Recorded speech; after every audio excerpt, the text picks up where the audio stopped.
Ever stop and think what a single day really looks like in a country with over a billion people? I mean, we see the headlines, right? But we're going to go so much deeper than that. Today, we are unpacking the entire story of just one day, August 20th, 2025, to see all the incredible, complex, and sometimes contradictory things happening all at once across India. All right, so let's get into it. What we're doing here is taking a journey that starts at the highest levels of global politics and drills all the way down to a single city block. It's a day filled with high-stakes power plays, a truly devastating natural disaster, and, just the everyday challenges that make up modern life. Okay, so to really get the full picture, we've got to start big. So, part one, India on the world stage. The big question is, on this one day, how is the country navigating this intense push and pull from the world's biggest superpowers? And you can just feel the pressure coming from all sides on this day. I mean, look at this.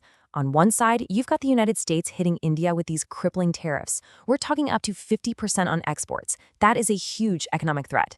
But then, at the very same time, you have Russia and China basically extending an olive branch. Russia is publicly talking about continuing oil purchases, pushing for new trilateral talks. It's a classic geopolitical tug-of-war, with India stuck right in the middle. And yeah, Russia is not being subtle about this at all.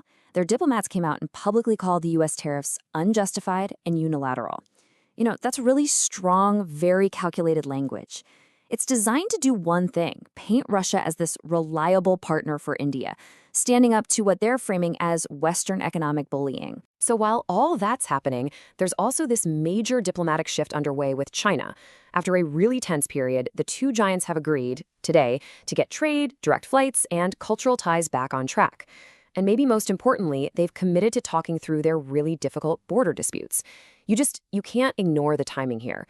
Relations with the U.S. are getting chilly, and suddenly things are warming up with China. It's definitely not a coincidence. So, with all these powerful forces pushing and pulling from the outside, the natural question is, what is India doing? How is it showing its own strength and steering its own ship? Well, that brings us right into part two, national strategy and strength. This is all about India's response from within, both with its military and its economy.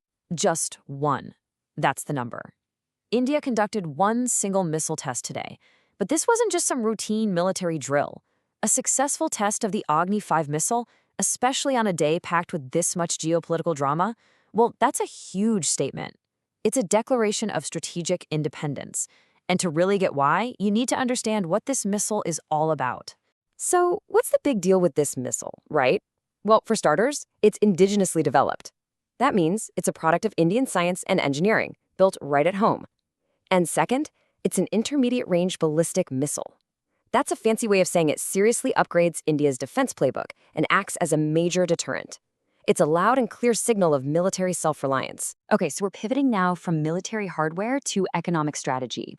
India's central bank, the Reserve Bank of India, also sent its own message of stability today. They made the huge decision to hold the key interest rate steady at 5.5%. And, in a world that's so economically shaky, sometimes the most powerful move you can make is to just stand still. And here's the why behind that move. The RBI is walking a really fine line here. On one hand, they're expecting pretty healthy GDP growth, about 6.5%. At the same time, inflation is, believe it or not, historically low. So by keeping the rate where it is, they're trying to let that growth run without sparking inflation.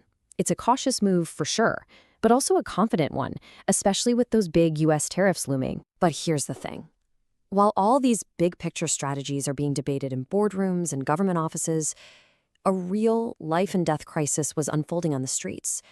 And this is a massive shift in our story. We're going to part three, a city underwater. Just try to wrap your head around this number for a second.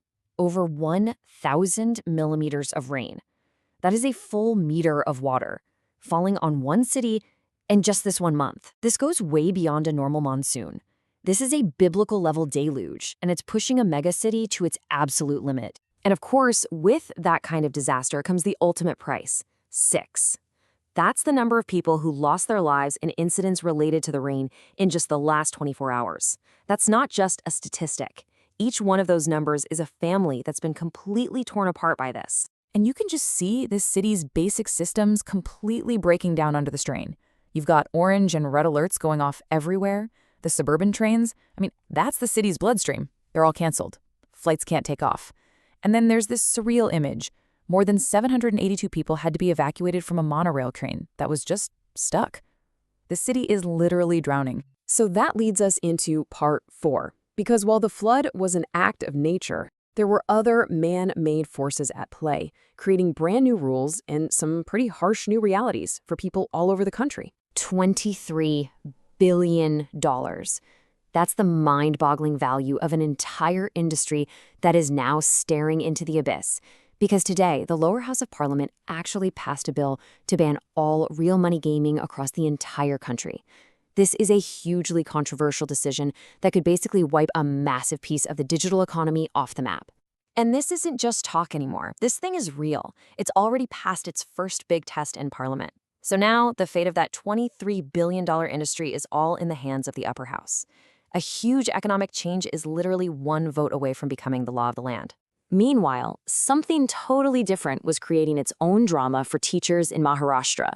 Here's how it unfolded. First, a scam involving teacher appointments gets exposed in Nagpur. So what does the state do?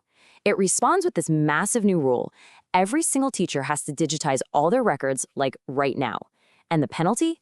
Any teacher who doesn't do it could lose their entire salary for August. As you can imagine, that's causing a ton of fear and anger.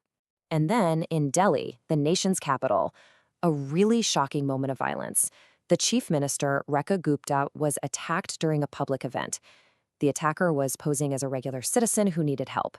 Thankfully, the person was arrested, but it's just a really chilling reminder of the risks that public figures face every day. All right, so we've gone from the huge global stage all the way down to a national crisis. For our last part, let's zoom in just one more time to the stuff that really hits home for a lot of us, the daily disruptions in tech and finance that just mess up your day. Now, this might seem like a small thing, but the stock market is like a constant heartbeat monitor for the economy. And on this day, a huge company like Maruti Suzuki saw its stock dip by just a tiny fraction of a percent. It's not a crash, not at all, but it's a tremor. And when you have a big consumer brand like that slip, even a little, on a day with so much other news, it's a quiet little sign that maybe investors are getting a bit nervous. And then there's this. For so many people, the workday just slammed into a brick wall today. ChatGPT, a tool that, let's be honest, a lot of us rely on, went down all across India.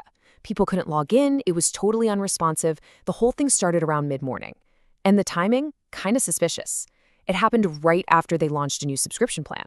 A very modern problem that brought productivity to a halt for a whole lot of people. So there you have it. That was one day, August 20th, 2025. You had missile tests and global chess moves, devastating floods and controversial new laws, a shaky stock market, and a broken AI. And when you put it all together, it really leaves you with one big question to chew on. When a country is getting squeezed from the outside and dealing with huge crises at home, what really defines its strength? Is it the power of its missiles, the numbers in its economy, or is it just the incredible resilience of its people trying to get through another day?